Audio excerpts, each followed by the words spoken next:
नमस्कार साथियों। कल से मेरे खिलाफ एक स्क्रिप्टेड कैंपेन चलाया जा रहा है। सेम भाषा, सेम बातें, सेम आरोप। ये कोई कोइंसिडेंस नहीं है, बल्कि एक कोऑर्डिनेटेड अटैक है।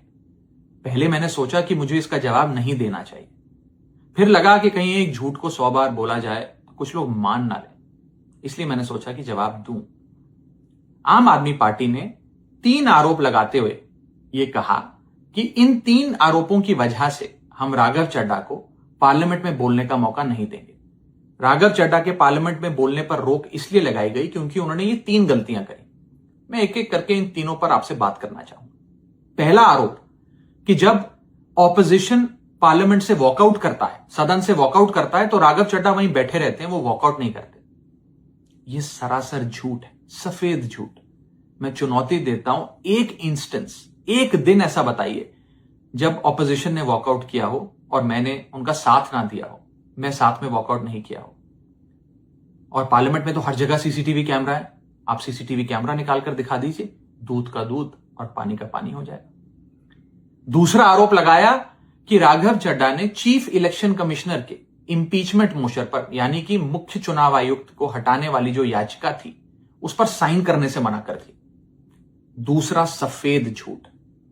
ना मुझे आम आदमी पार्टी के किसी भी नेता ने इस मोशन पर साइन करने के लिए कहा, ना औपचारिक तौर पर कहा, ना अनौपचारिक तौर पर कहा। और आम आदमी पार्टी के राज्यसभा में कुल 10 सांसद हैं, जिनमें से 6 या 7 सांसदों ने इस मोशन पर खुद ही साइन नहीं किया। तो भला इसमें मेरी क्या गलती? खाली सारा दोष मुझ पर ही क्यों मढ़ा जा रहा है? और इस मोशन के लिए राज्यसभा में कुल 50 सिग्नेचर चाहिए होते हैं, यानी कि 105 विपक्षी सांसदों में से मात्र 50 सिग्नेचर से ये याचिका पूरी हो जाती। तो इतना शोर क्यों? और तीसरा आरोप जो मुझ पर लगाया गया वो ये था कि राघव चड्ढा डर गए हैं और इसलिए वो बेकार मुद्दे उठाते हैं। पहली बात मैं बता दूं कि मैं पार्लियामेंट में शोर मचाने, चीखने, चिल्लाने, माइक तोड़ने या गाली देने नहीं गया। मैं वहां पर जनता के मुद्दे उठाने गया हूं, लोगों की बात करने गया हूं। और मैंने कौन सा मुद्दा नहीं उठाया?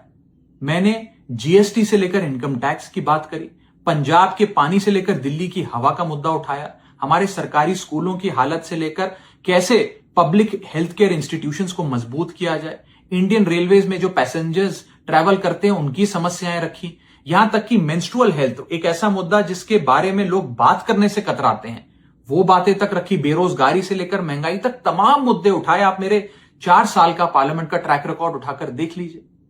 और मैं पार्लियामेंट में इंपैक्ट क्रिएट करने गया हूं, मैं पार्लियामेंट में रकस क्रिएट करने नहीं गया।